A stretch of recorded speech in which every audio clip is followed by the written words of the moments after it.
Good afternoon. My name is Jerry Miller, and welcome to the I Love CVille Show. Thank you kindly for joining us. An absolute pleasure to connect with you guys through the I Love CVille Network. Our audience is Charlottesville-wide, Central Virginia-wide, Commonwealth-wide, country-wide, and worldwide on the I Love CVille Network. Today's show is live across every social media platform known to mankind. We talk topics that matter to us in long-form fashion. Philip Dow and Pam Dent, welcome to the program. We'll talk the University of Virginia in a recently released report that outlines strategies for the University of Virginia to boost opportunities for local and minority-owned business. This will be the lead of today's show. I'm going to ask you, the viewer and listener, this question. Besides what the University of Virginia is doing right now, which, let's cut to the chase, UVA is the engine that runs Central Virginia. Without UVA in Charlottesville, this area, in a lot of ways, would be maybe Martinsville or Danville, Virginia. Okay? We're fortunate to have the university here. It insulates us from macro recessionary trends, undoubtedly drives the job market, certainly is making the area more expensive to live, but it protects and reinforces Charlottesville and Central Virginia from recessionary nuance trends, from difficulties that we're seeing elsewhere in the country. So I'm going to ask you this question.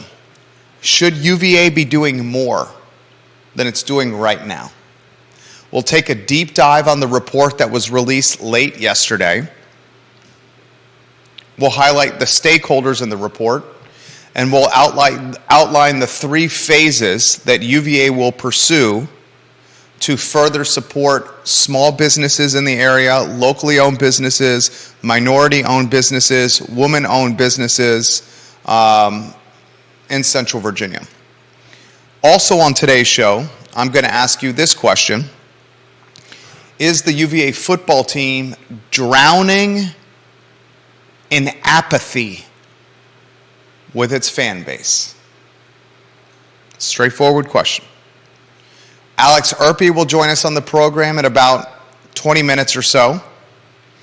Tomorrow, Mr. Bill Munkacsy will join us on the show, a 12-year veteran of public schools, Albemarle County and Fluvanna County, his second rodeo on the I Love CVille Show tomorrow at 12:30. I will also highlight an element of the Daily Progress story that was released last night online and was published today in the print edition of the Daily Progress.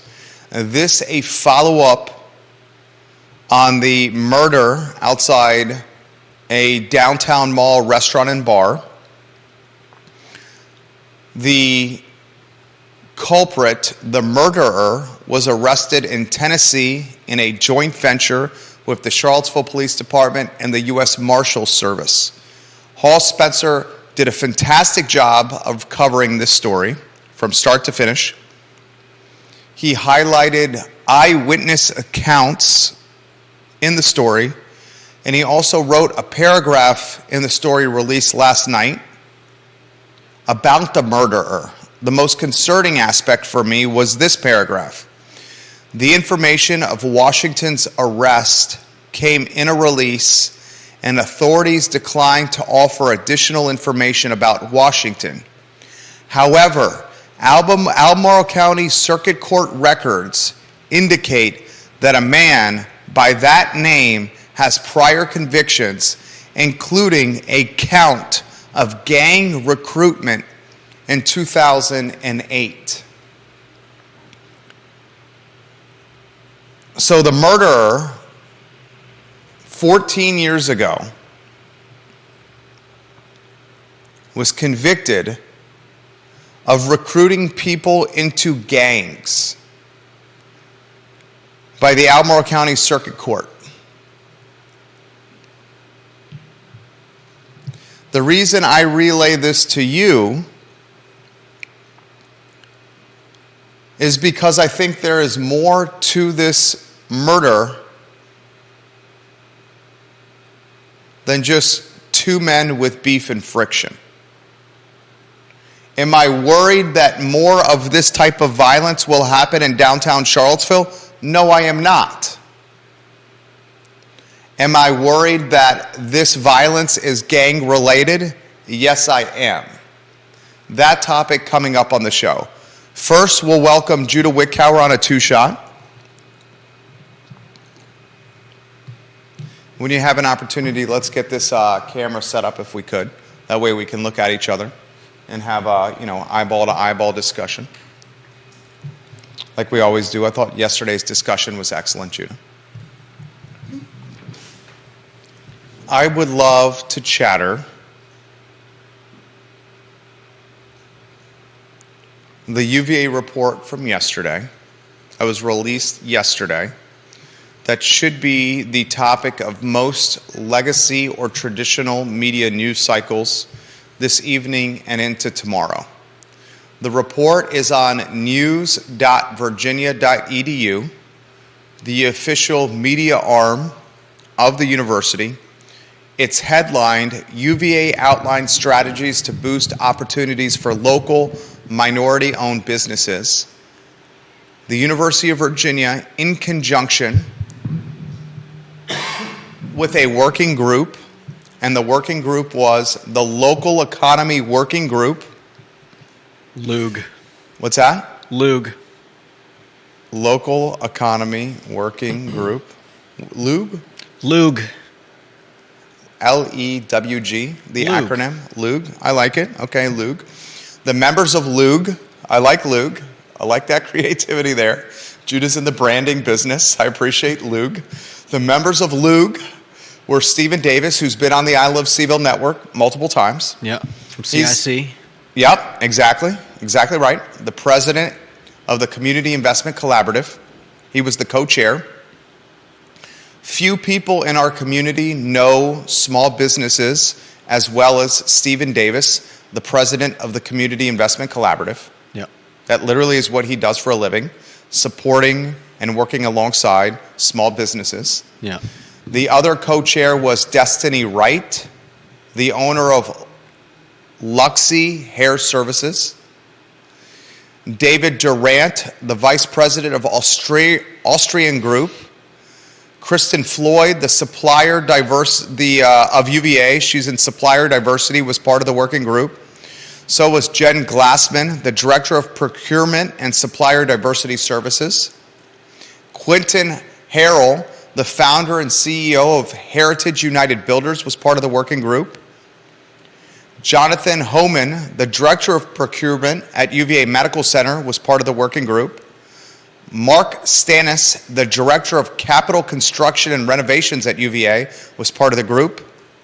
Nikisha White, the owner of Royalty Eats, was part of the working group, as was Lori Struther, a SWAM contractor administrator at the University of Virginia. So this working group, for more than a year, brainstormed, collaborated, they whiteboarded, they chatted, they conversated, they planned. And for more than a year, they provided a report to the heavy hitters at the University of Virginia.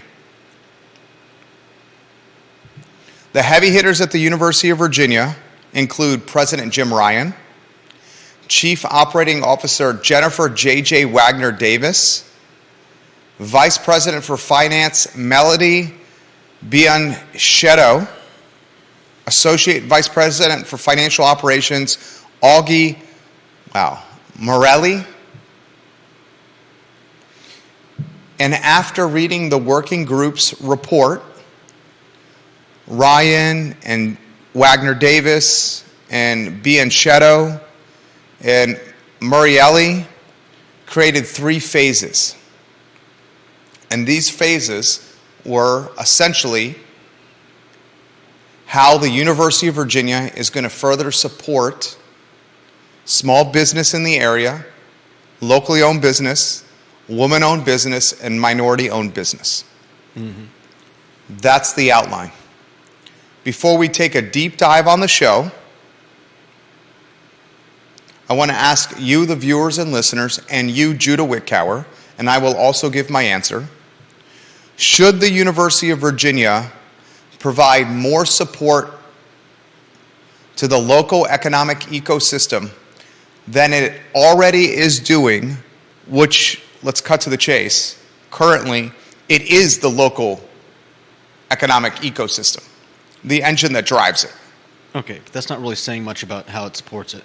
It's the primary player. I'll pass it on to you.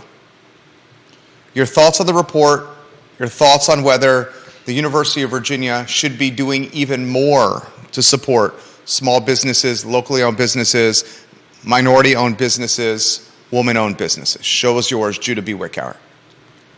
Well, aside from existing, I certainly think it's a good idea to help support the local economy, the local businesses, minority-owned, women-owned, and businesses just trying to make it here in Charlottesville. I don't know what they're actively doing at this point to help anybody besides exist, apparently. Well, I'll jump in, and I don't mean to interrupt. The University of Virginia certainly, through its procurement services, hires a number of businesses in the region to provide services to the university. A good example of this is Ashley and Mike Abrams, the previous owners of Moe's Original Barbecue on Ivy Road. Currently, Moe's Original Barbecue on Ivy Road is owned by Derek Bond. We helped broker that transaction. We found Derek Bond, the buyer, introduced him to the sellers, and he bought the business. Moe's Original Barbecue, one of their top revenue generators, was the catering services they provided departments within the University of Virginia. It's good to know. There's number of examples where UVA is utilizing the services of businesses in the area to help the university run. So I do want to highlight it's doing more than just existing, because It is working alongside currently small businesses. Catering is a good example. Keep going. I apologize for interrupting. Yeah, no, that's perfect. The reason I said existing is because that's the way you made it sound. I didn't have any specific examples of how they were helping local businesses. I certainly appreciate the fact they do use them. I mean, it's not entirely surprising. I mean, it doesn't make sense to bring in a large company from outside the state. So I certainly think it's a good thing for them to be, furthering their plans to support local businesses. And with the people you mentioned, especially like Stephen Davis, I'm sure they're on track to help a lot of these minority-owned and women-owned businesses. I think. I don't know how they plan to do it. I'm sure they've got some good advice from the people involved. I would like to see them. Do more than just hire someone for a party, or use a local company's services once and then say, hey, we're done. We helped some people, and I'm sure they will. Neil Williamson writes this comment in the feed. This is what I was thinking. This is why I wanted to bring this up on the show. The president of the Free Enterprise Forum, Neil Williamson, I find Neil Williamson to be a thought leader. And when I am around him, I'm often challenged in my thought. And those are the type of people I like to be around. I want to be around folks that I find provocative in thought. He leaves this comment: should local business be favored over an equal, less expensive, non-local option? University of Virginia, should they be favoring a local business over an equal, less expensive, non-local option? Fantastic question. And I'll follow that up. If the University of Virginia chooses to pursue a partnership with a locally owned business that is more expensive than a non-locally owned business that is less expensive, it shells out more money out of pocket. Eventually, that additional money out of pocket that's shelled out will trickle down somewhere, likely from an admissions cost overhead increase. Every dollar is accounted for. Kevin Yancey makes another good point here. Other than manufacturing and catering, what would UVA procure from local business in the area? It's a great question. The University of Virginia has a partnership, subcontractor partnership, with a construction and remodeling company from the Shenandoah Valley. Much of the rehabilitation, reconstruction work done on grounds was done through this company in the Shenandoah Valley, so much so that this company chose for an extended period of time to rent the Kim's Market grocery store, the former IGA on Cherry Avenue, as its second headquarters in Charlottesville, as opposed to driving its heavy equipment machinery from grounds across the mountain to the valley, incurring tremendous overhead wear and tear and fuel costs. So manufacturing, construction, catering, examples of what the University of Virginia is procuring from the Central Virginia Shenandoah Valley local market. Let's get to Neil's point.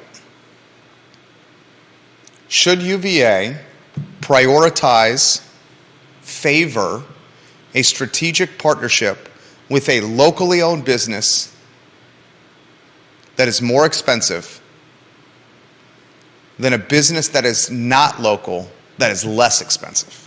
That's a great talk show talking point. Bravo, Neil Williamson.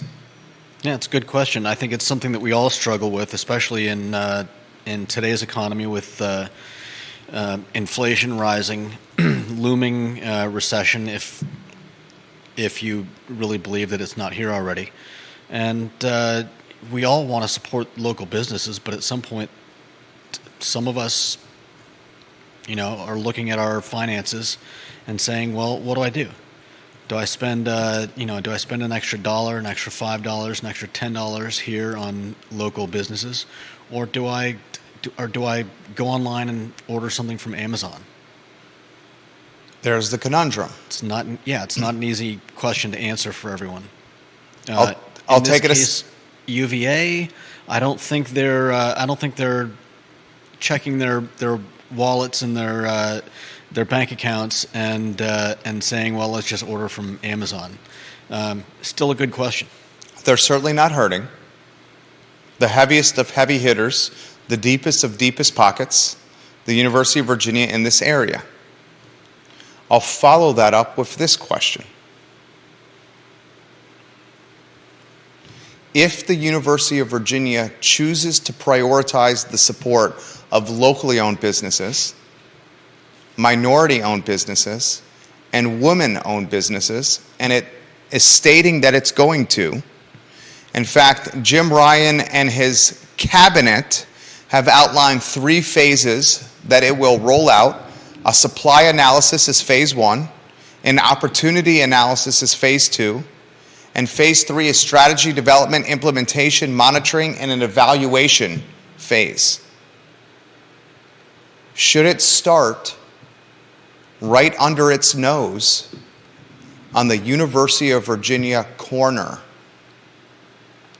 If the University of Virginia is proudly and boldly pounding its chest, as it metaphorically is doing now, claiming it will support small business, woman-owned business, minority-owned business, how could it allow the University of Virginia corner, one of the most critical shopping, dining, retail, and entertainment districts in a 10.2 square mile city, to gentrify so quickly into a big box brand mecca? But how would they stop it? Would they have to subsidize That's an option. local businesses?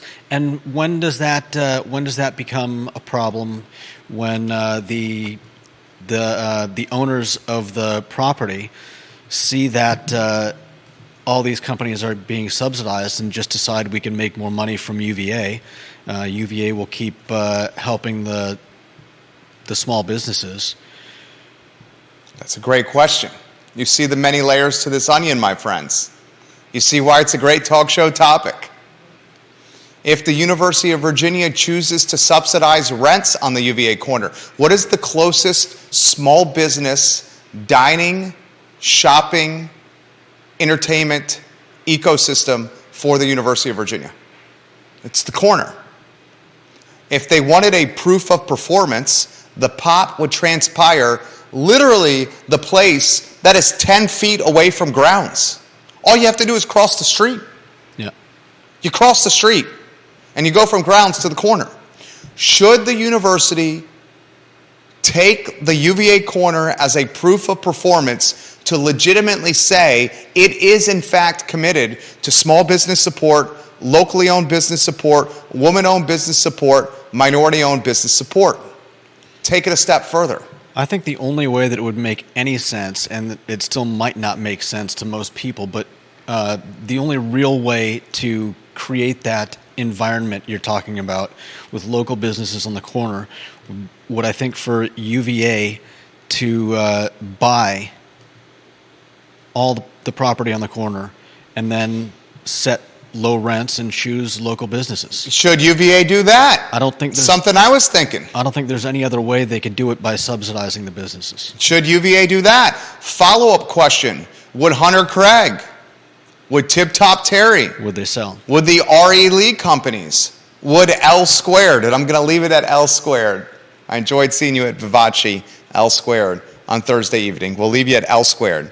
Should L Squared, the RE Lee companies, Hunter Craig, and Tip Top Terry sell their positions? Would they sell their positions?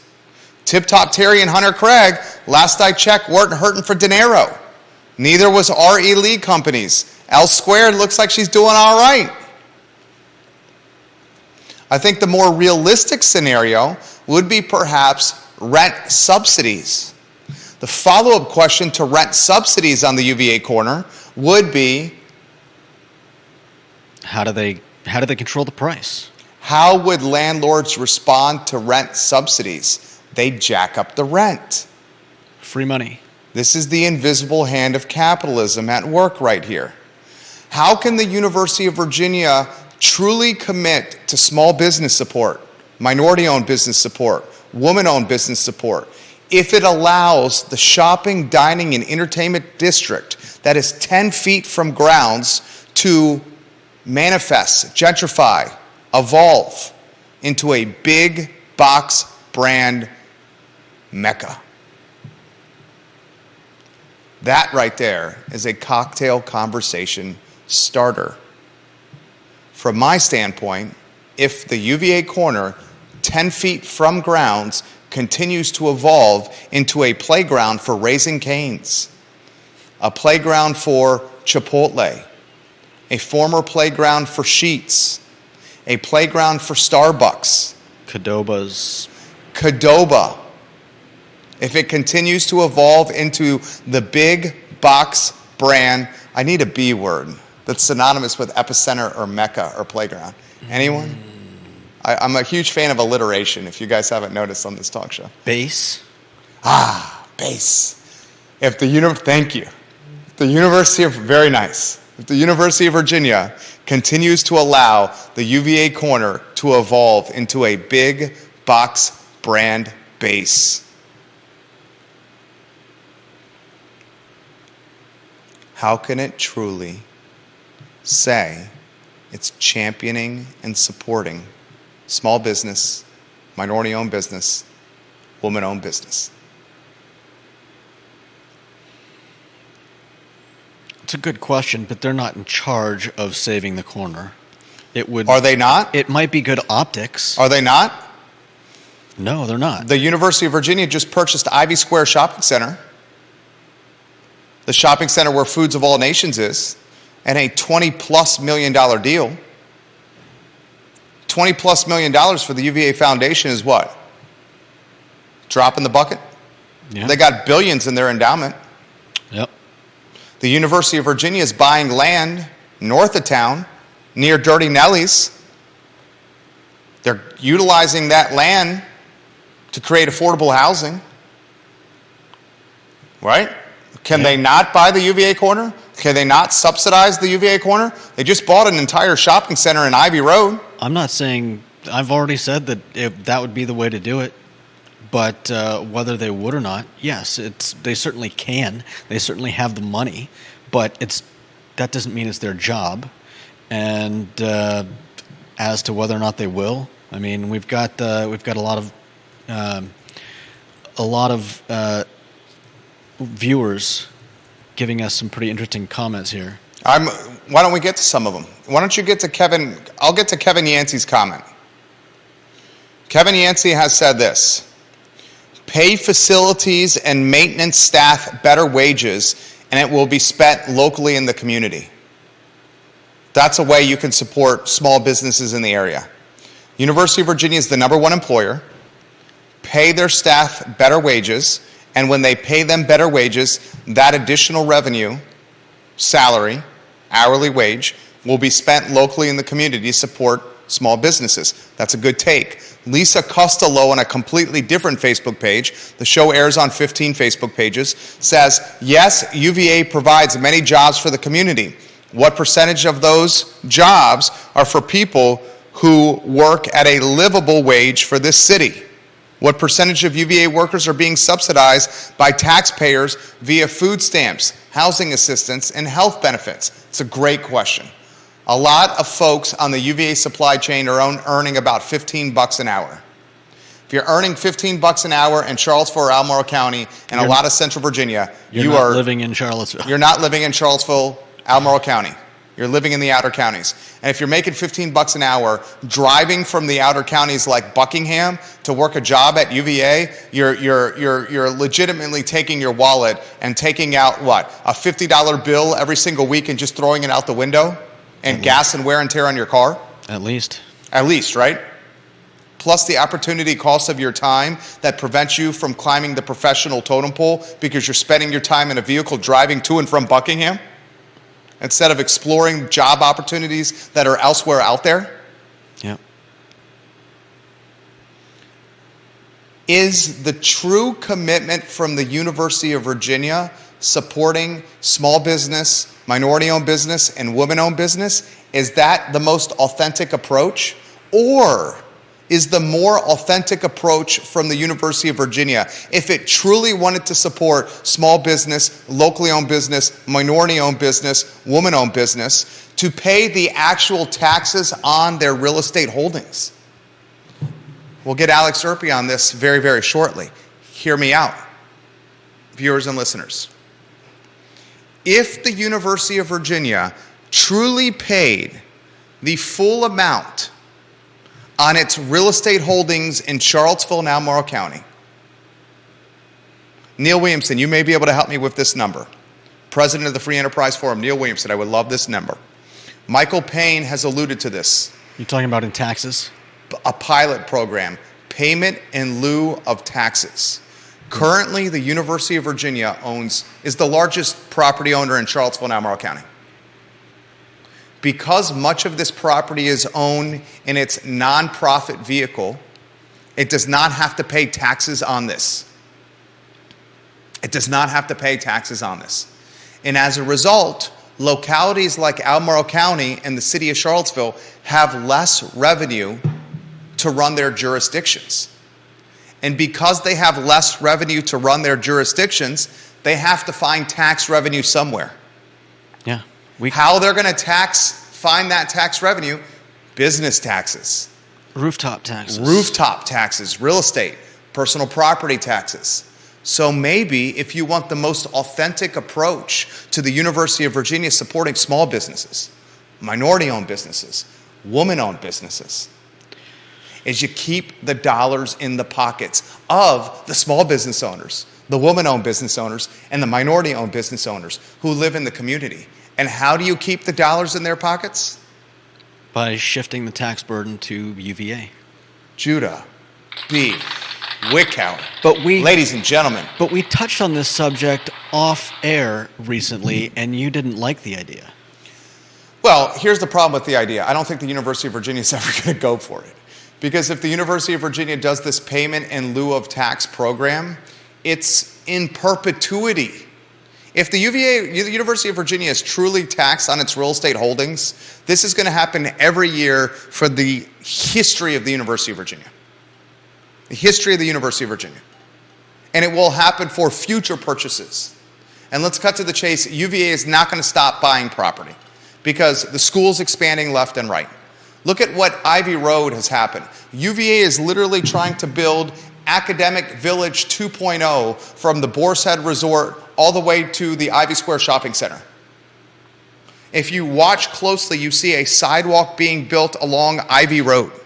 A sidewalk that eventually will connect old dorms. I was Dabney 101, the Dell, to the Boar's Head Resort.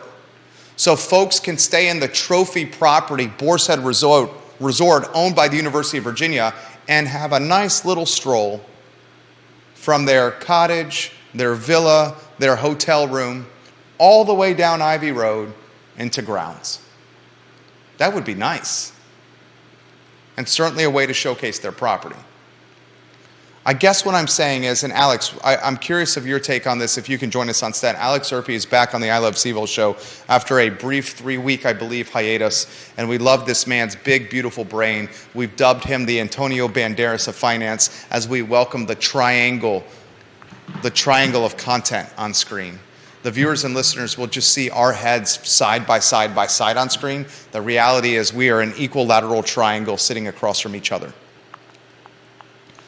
If the University of Virginia was truly to pay taxes on all its property, this would last in perpetuity.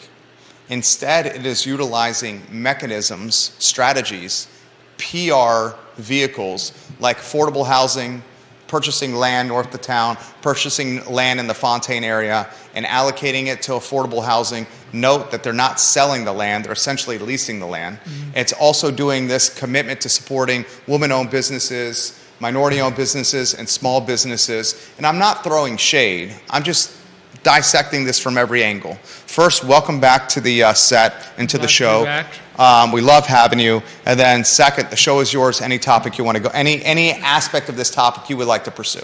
It's an interesting one because from the perspective of helping local small businesses, anything other than direct help to them is indirect. In other words, if paying workers more, obviously $1 more paid to a UVA worker is not instantly translating to $1 more spent at local small businesses. If the area is dominated by big chains, that money is still spent at big chains, right?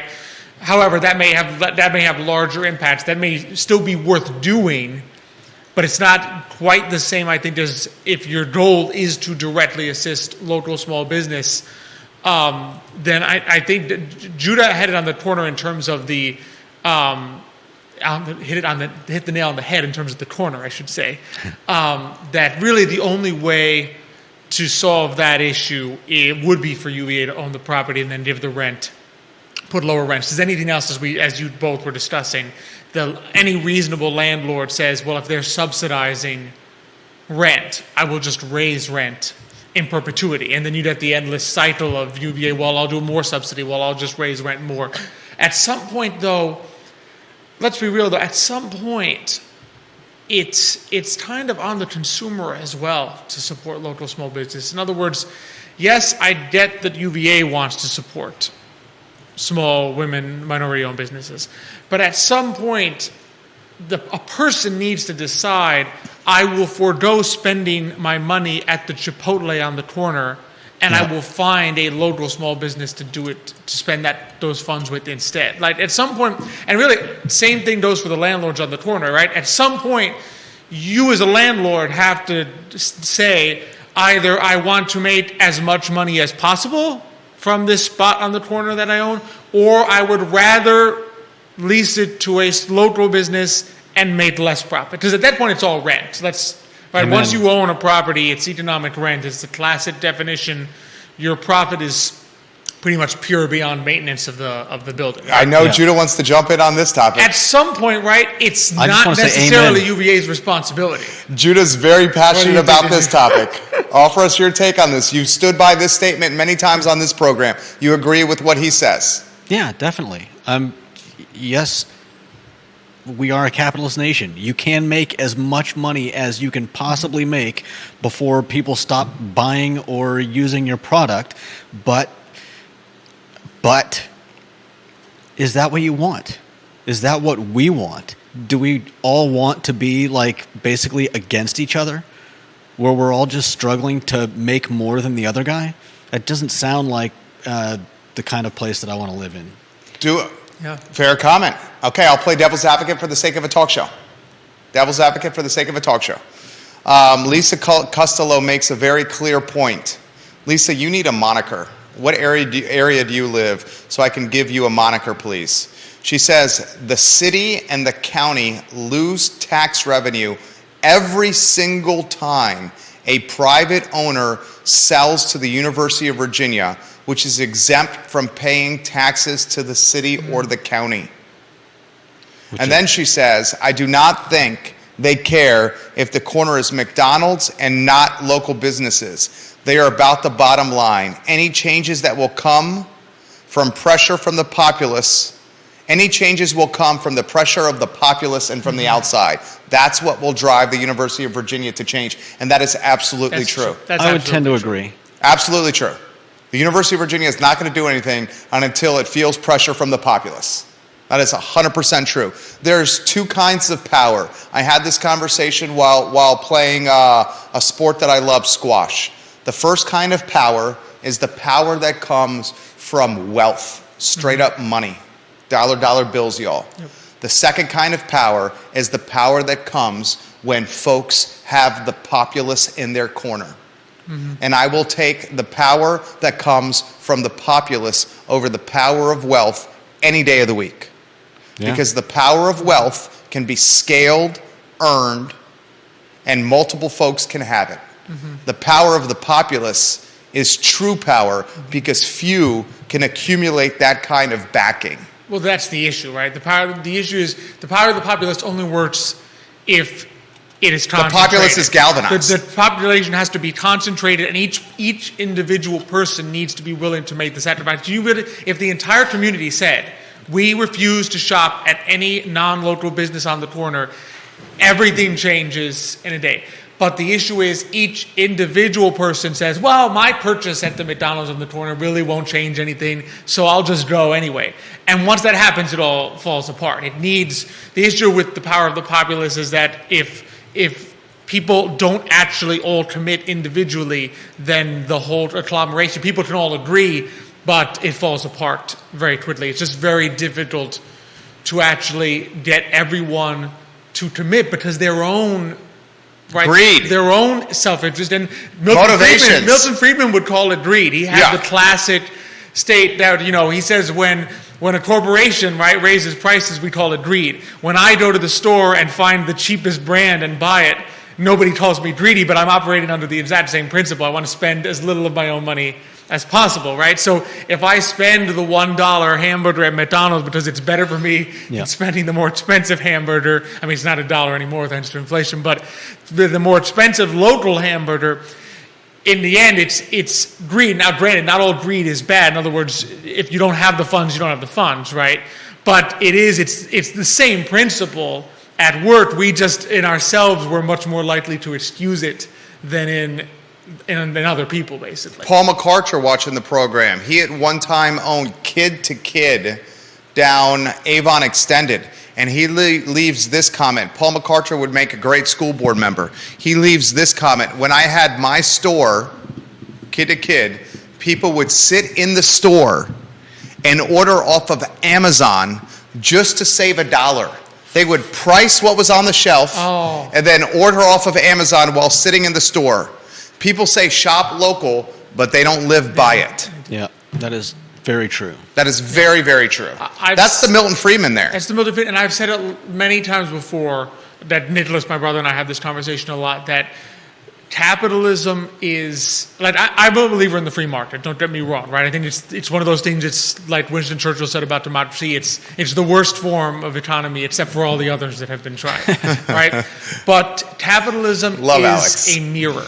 Is a what? Is a mirror. It does not have any values of its own. It shows you what you as a society value. Okay, I'm with you. And so people choose capitalism by all of us choosing, like Paul just said, by all of us choosing $1 cheaper rather than a local business. It's not capitalism's fault, it's ours. Capitalism is just showing us what we value. It is showing us that we value $1 saved here or there more than having a local business. That's really all it does. And it really is at some point up to us as the consumer to make that work, to decide what we value more. Friend of the program, Jim Hingley watching. And Judah, you jump in with your thoughts. I'm going to relay what Jim Hingley just sent us via Twitter direct message. Love when Jim Hingley interacts with the program. He says, the property tax is a message he shared via DM on Twitter. Property tax arrangement between UVA and the city is unclear, unexamined. And then he shares a tweet, I believe, from Bill Chapman. Local governments always fund their operations by taxing real estate, and that is no different here in Charlottesville, where the city collects, and this was years back, this was 2012, an analysis from Bill Chapman. Bill Chapman is the owner of the CVille Weekly. He owns a hotel on Jefferson Park Avenue. He's a real estate developer. Bill Chapman is a well-networked man. So this was about 10 years old. Still it applies to today. He says in a tweet, in an analysis, Chapman does, local governments almost always fund their operations by taxing real estate, and that is no different here in Charlottesville, where the city collects $50 million per year in property taxes. Some of the most valuable property, though, from a hospital complex to parking decks to an unused basketball arena, is exempt from the tax under state law because it belongs to the university. This house at 209 Sprigg Lane near the university is on a list of 4 properties for which the school pays service charges to the city. The adjacent house at 214 Sprigg Lane is also UVA owned, but is not on the list, so the city receives no payments. This dynamic has come under scrutiny in other college towns like Providence, Rhode Island. I believe that's the home to Brown. Is that not right? Providence, Rhode Island? That's a good question. Check. Judah, you check. I think that's Brown, Providence, Rhode Island. And he continues, where according to the Wall Street Journal, Mayor of Providence, is pressuring Brown University to increase voluntary payments in lieu of taxes on the $1 billion in property it owns. Currently, the school makes $4 million per year in tax payments. This was 2012 in Providence, Rhode Island. The mayor is threatening to take his case to the state legislature if the city's Ivy League tenant will not give in. Former Charlottesville, Jim Hingley, this is a great tweet. Then I want Judah to jump in. I got 4 more paragraphs to read, then Alex. Former Charlottesville city manager Maurice Jones, who is now the city manager in Chapel Hill. He was a one-time television sports broadcaster at NBC 29, worked at NBC 29 doing sports right before I started working there. Former Charlottesville city manager Maurice Jones, said in a written response, there has not been an agreement on direct voluntary payments for the exempt property, but there have been informal discussions about it in the past. Jones went on to say that while he certainly would entertain such an arrangement with UVA, he does not think the city's economic situation warrants it right now. This was 10 years ago. He continues with more intel on essentially UVA not paying the true taxes on its real estate holdings. Neil Williamson is sharing something. This anonymous Twitter account that has been interacting with us on social media is an extremely well-connected and individual. The account is anonymous. The handle is at ANONYMO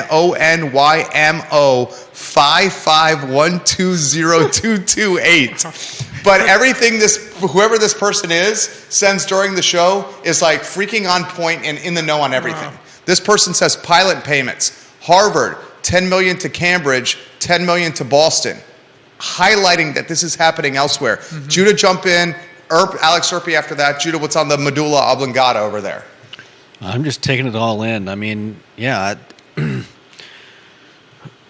I get that big businesses want to keep their money, but at some point, it's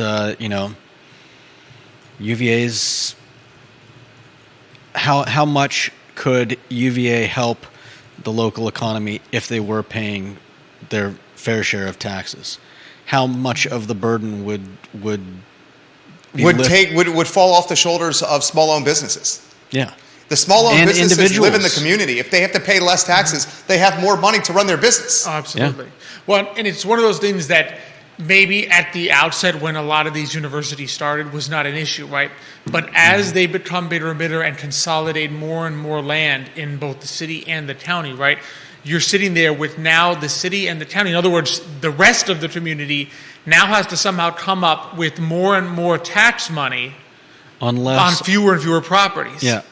Less square feet. On less square feet, which just at some point you sit there and say, at some point it will become untenable. Right. At some point there will be just not enough property left. Yeah. So either the property taxes will go up to extreme levels, meaning the only people that will afford to have them will be other extremely wealthy people, or else the city and the county, which they're already doing, are going to be looking at other ways to tax the community. There you go.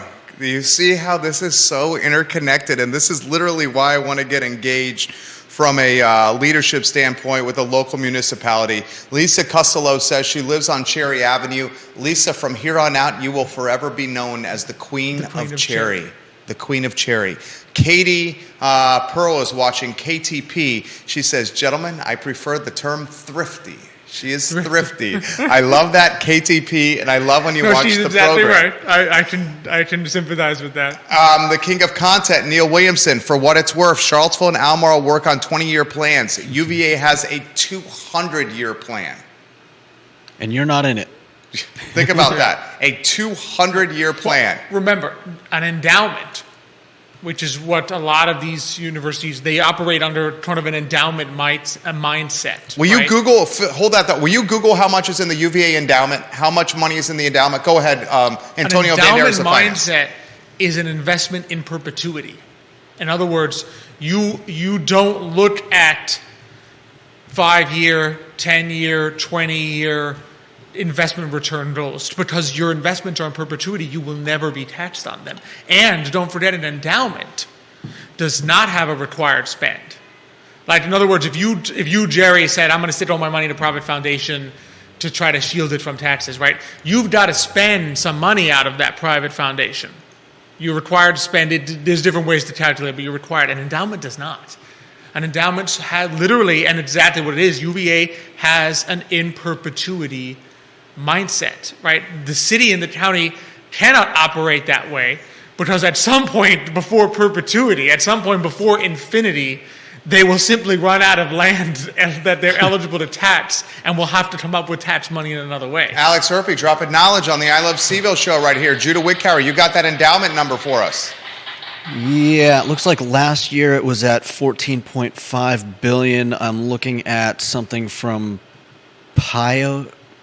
Pensions and Investments, Pi Online. This is more recent, from mid-September of this year. UVA endowment investment drops 4.7%. University of Virginia Investment Management Co.'s pool of $13.6 billion in endowment assets and other long-term funds posted a gross return of minus 4.7% for the fiscal year ended June 30th. Oh, so that's the endowment plus others at UVimco. What are your thoughts on this? Jump in here anywhere you want to go, Alex Urpí. Oh no, that's probably the endowment plus other things managed by UVimco. But it's interesting. I wanted to circle back to something Judah said. He mentioned the big business mentality, right? And in reality, the reason, of course, we have this issue is because technically it's not a big business on the letter of the law. It's a nonprofit. At what point do people stop seeing it that way? Exactly. And say, well, wait a second, if you're operating like a big business, do we need to treat you like that? And the issue is whether UVA wants it or not. At some point, the issues will just come. I mean, they can be doing all the right things, right? But at some point, their hearts can be in the right place and all so forth, right? But at some point, people may just see, the community may just cease looking at it. I think it's somewhat happening already. May just cease to look at them as a local nonprofit. The anonymous Twitter account is still interacting with us on the show. What I love about doing this is we get so much intel from DL sources that are in the news. I respect anonymity, and that's why we get the information. But this account is legitimately as DL as it gets. Uvemco aims for 3% to 5% spend per year. So they have an aim, despite 3% to 5%. They're not required to have one. Is the thing, though, with an endowment. Yeah. They can aim for it, but I don't think it's required. From my knowledge of finance, I don't think it's required from an endowment. So we have. I love this. Neil Williamson, I believe UVA Foundation property pays local property taxes. I would love to check on that, Neil. I would love to check on that. You may be right on the foundation here. I would love to get some information.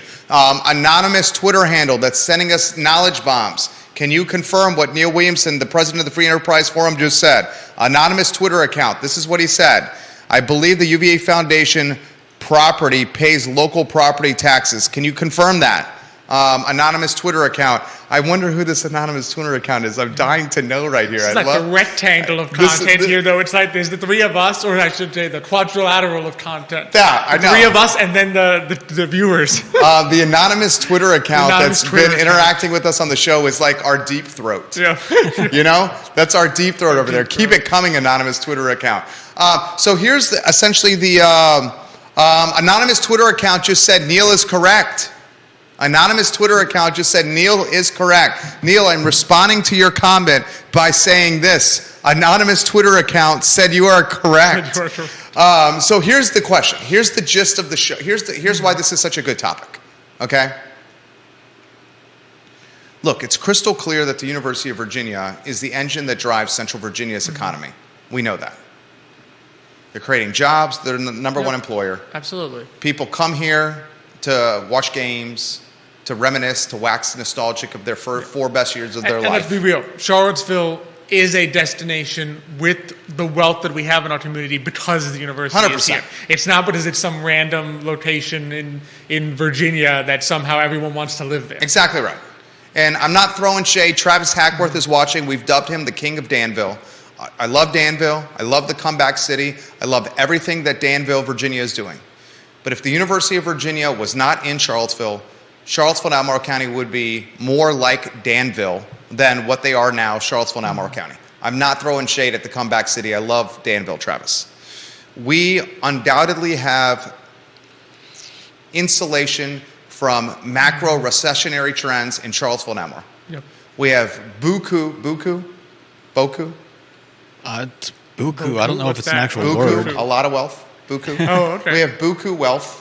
How about Buku big ballers? I like the alliteration. Okay, there you go. Buku big ballers in this area because of the university. We will have more Buku big ballers in this area because of the university. But here's the essence of what we're talking. Is the University of Virginia, with this commitment to small business, locally owned business, woman-owned business, and black-owned business, is this PR pomp and circumstance similar to this affordable housing initiative where it's buying land north of town, it's buying land in Fontaine, and then it's going to create some affordable housing. It's going to continue to own the land. Yeah. It's going to continue to own the land. It ain't selling the land to the people who are living in the affordable housing here. It's going to continue owning the land here. It's important to emphasize. Is this PR? Is this pomp and circumstance? Is it a dog and pony show? Or is it actually what small business needs to be supported and championed? I mean, I don't mean to top out and say both, but it can be both. In other words, let's be real. Like any institution, everything UVA does, I'm sure, has a PR angle to it. Yeah. And if it doesn't, their PR people will put a PR angle to it, right? At the same time, it's not necessarily a bad thing. I would much prefer that UVA with its own funds. In other words, if UVA is going to be doing procurement, I would much prefer they are doing procurement from local businesses than from bid change. In other words, there are things, even if we sit here and say that the big elephant in the room is the property tax, which at some point, as the university grows at rates that we probably have not seen and that were probably not envisioned even in the 19th century when they started it, right? The idea that the university would own this much of a chunk of land, right? Even as we face the elephant in the room, that doesn't mean that the university can't do good things in the meantime, right? While we're talking about these other issues, to at least support local businesses, minority-owned businesses more than it has done in the past and more than it could otherwise do. In other words, many universities, I'm sure around this country, just say, all right, who's the cheapest bid? Oh, it's a bid chain. No problem, I'm going to save some money here. So the fact that they're making a commitment to do more business with local businesses, I'm not going to sit here and say that's not a plus because there's a bigger issue out there, right? We can celebrate, I think, the small wins, right? The good things that are done, even as we sit there and say at some point we're going to have to deal with the bigger issue. Kevin Yancey says it's lipstick on a pig. Kevin Yancey just cut straight to it. It's lipstick on a pig. The pig is uglier without the lipstick. The pig is uglier without the lipstick, undoubtedly. It's very well said, Antonio Banderas of Finance. Janice Boyce Trevelyan, JBT. I get the tax exemption issue, fellas, but the college does bring in so much with students eating and living in UVA and Charlottesville area. It's crucial to our economy, no doubt. Oh. We're 100% agreeing with you. Agreed, responding to that comment right there, no doubt about it. Jim Hingley has shared another tweet here, which I will get to in a matter of moments. We have a lot of topic material coming. This is from Jim Hingley.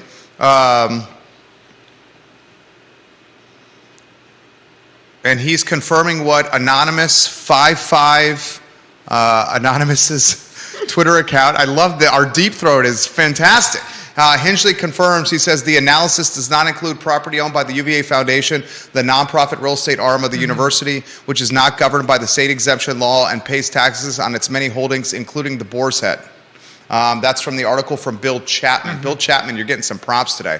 I'm going to tag, in fact, Bill Chapman on the feed right here. He's the co-owner of the CVille Weekly. He owns the hotel on Jefferson Park Avenue. What is that? The one on the... Is it not Oakhurst? Oakhurst Inn? Is it the one close to the university? Oh, yeah, okay. He owns that. He owns nice real spot. estate around the Oakhurst Inn. He owns the CVille Weekly. He has a couple of other holdings. I would say you're kind of a hotel magnate. A hotelier, if you may, Bill Chapman. You are getting props today. I just tagged him on the feed here. What's on the brain over there? I see the wheels turning. Just taking it all in, agreeing with the both sentiment rather than neither. Yes, it can be lipstick on a pig, but that doesn't mean that they won't still do. They still won't help some local and woman-owned and minority-owned businesses. It'd be nice to see them do more, but yes, that doesn't mean that we call them out for every little thing. Yeah, this could be a good thing. It could also be just a PR stunt, but that doesn't mean they won't help some local businesses. There you go. Yep. And you know what it truly is? Fantastic fodder for a talk show. Oh yeah. Yeah. Absolutely fantastic fodder for a talk show. This is what I want to get what's coming up with today, Manana. I want to ask this question because it's really resonating with the viewers and listeners. Should the university make the push to purchase the UVA corner, or is that unfair and unrealistic to ask the university to make this push and purchase? And then the follow-up question to this is, if the university makes the push to buy the UVA corner, is the commitment to keep it as shops and retail, entertainment, dining district, or is the fear, if it does purchase the UVA corner, like we likely will see with the Ivy Square Shopping Center, that it's going to evolve into essentially educational infrastructure, for lack of a better phrase, classrooms. I'm not even sure classrooms are applicable in the future anymore, but I would say maybe educational infrastructure is applicable. That's tough. I mean, there's so much benefit. Even a UVA, if UVA owned the corner, I think even they would concede there is a financial benefit to them from maintaining it exactly what it is today as a shopping area. They can find other places. I think they would find other places for educational infrastructure. Yeah, I would hope. I would suspect they have both a financial and a community incentive to do that. I mean, the issue with them, I think that's a tough ask to put on them. A, because it takes two to tango, right? In other words, we don't know what goes on behind the scenes. There could be a very big incentive from current owners there to say, well, why on earth would I sell? I have basically an income stream in perpetuity, which may be worth more than anything you could offer me as a lump sum. Exactly. Right. And that's one of the things, and I've talked about this with my wife, I talk about this with some of our friends, I talk about this with my CPA, and the question often arises, why don't you sell some of this real estate that you have? And I'm a holder. It's like, goes up 4% every year. This is where I get some beef from Judah over here on the 4% increase every year. It goes up 4% every year. No beef? I've never given you any grief. Give me a little beef. Not really. I think maybe more in the abstract. Never personally. Never like here. I mean, sometimes I've brought up some questions on the show, but I don't think I've ever directed them specifically at you. Okay, I that's speak fair. more It's more to the bigger land. Yeah, it's more to the bigger picture. I mean, I know you're not out trying to gouge people, but Thank you. I think that they're, some of the responses I've heard from people on our shows have just given me pause about what it is we're talking about as we discuss housing affordability in almost the same breath that we discuss how much rent prices are going up and how gentrified our neighborhoods are going to become. And I'm like, okay, but there's still responsibility there, and there's still, like we've been talking about today, there is a choice. You can make as much as you can possibly make, and that's one of the choices.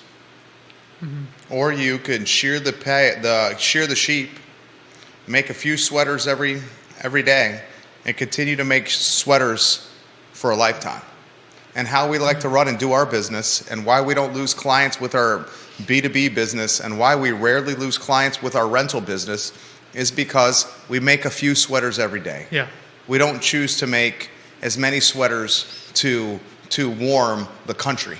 Mm-hmm. We make a few sweaters to warm Charlottesville, for lack of better metaphor here. Okay, it's about incremental, moderate increases. Mm-hmm. And an incremental, moderate increase is digestible by your clients and tenants. Heck, sometimes we don't even raise the rates on our clients, and we do volume. Okay. So I want to get Alex Urpí in here. We got about 4 minutes before our traditional 1:45 conference call, and I want to hear what's going on with today y mañana. Maybe a take on the market, anywhere you want to go. In fact, you have carte blanche of whatever you want to cover on the show here. And in regards to the real estate holdings we have, as I've become a father, I've been more motivated to figure out a way to pass them on to our son, and to our son that's due come Thanksgiving. That's been my motivation here. Yeah. Show is yours, anywhere you want to go. And that's what a lot of the people on the corner, the owners of the corner, are sitting there saying. Like, in other words, you have land, you don't easily give up land. Right. All right. God's not making any more land. Yeah. Land for cash, in the long term, I think land is more solid even than cash. No one knows what the U.S. dollar is going to be worth 100 years from now, but that's know for certain that what land is going to be worth. That's a great unless somehow we're living in space, but I doubt that's happening. But I think that's and then you have the issue which UVA may not even want to go down that road of. Now every time they decide who's on the corner, who's not. Oh, why did UVA pick them? Oh, why didn't they pick me? Because if rents are no longer market rate, now the question is who's picking and choosing based on, oh, did he know someone? Did this person get a benefit? How come I wasn't? And they may not even want that PR headache. Better just to say, well, we don't own the corner. It's not on me. I wash my hands of that issue. Pika, that's a fantastic point. And that's a point that I should have brought to viewers and listeners' ears and eyeballs at the beginning of the show. If the University of Virginia becomes the owner of the corner, then they essentially become the kid on the school ground that has to pick the kickball team and has to choose between which friend gets first pick. Yeah. And that's a tough spot to be. But didn't you say they already bought up shopping center property? They bought Ivy Square Shopping Center, but with Ivy Square Shopping They're Center, just gonna tear it all down. it's going to become educational infrastructure. So when a lot of those leases get expire, it becomes educational infrastructure. Yeah. So they don't have that first issue pick, right second now. pick conundrum. Yeah. Show is yours, Alex Urpí. Just a little heads up, we're going to have, speaking of small business, I mean, one of the things that we always try to push on Today Mañana is exactly what we're talking about today. Like, you need to support small businesses, and we try as hard as possible to make sure people know just how many are out there. If you haven't heard of them, they're here, they're in the community. I know it's not as easy, because when you type in, I need XYZ on Google, the first thing you're going to get is Amazon, right? You're not going to get your local small business because Amazon pays to be number one on Google, right? But we try to make sure that people know what's out there. So we got three different, two small businesses and then a returning guest. We're going to have on Trisha Doodle. She's from Phase 28 in Baby Bridge. We're going to have on, Trisha Pape. So we had two Trishas, spelled differently. Trisha Pape, who's the owner of Central Virginia Canine Academy. And then we're going to have back on Pastor David Ford. He came on last year because he was talking about an artist who had been to Cuba. Because, Cuba obviously very near and dear to the hearts of You guys are Xavier. Cubanos. We are Cubanos, right? My dad was Yo born in también. Havana. And you as well, of course. And so he's returning from a trip that he just made to Cuba. So he's going to talk to us about what he saw, some of the things that are happening, just what the experience was like. So two local small businesses that we really want to highlight, and then a returning guest about a Latino-related topic that's been always near and dear to our heart on Today Mañana. Our conference call in 30 seconds. I'm going to start ringing the phone number literally as the show is on air. Before we do, expectation of a rate hike this month. Oh, probably. We have the Queen of Whitehall, KTP, Katie Pearl, asking that question. I think it's Three-quarters it's of a lifetime. point? I think so. You say 3/4 of a point? I don't see any indication that they're going to do less. I mean, Right. especially with GDP having a little bit of a bump, they might say, well, we got a little more runway here. Let's go for it. I'd be surprised if not. I mean, they have surprised before, but I suspect 3/4 of a point. Yeah, same. This month, 3/4 of a point. He is phenomenal. He is the Antonio Banderas of finance. His name is Alex Urpí. The co-host of Today y Mañana airs Thursdays at 10:15 a.m. right here on this network. His show presented by Emergent Financial Services. Judah Whitcower is on point. For Judah and Alex, my name is Jerry Miller. We hope you enjoyed the I Love CVille show. I'm calling my 145 literally right now. Take care. I love how we do that. We just so seamless right into the 145 conference call. That was a fun one. That was a blast. Thank you guys. So many layers. That was a great topic. Great thoughts, Judah.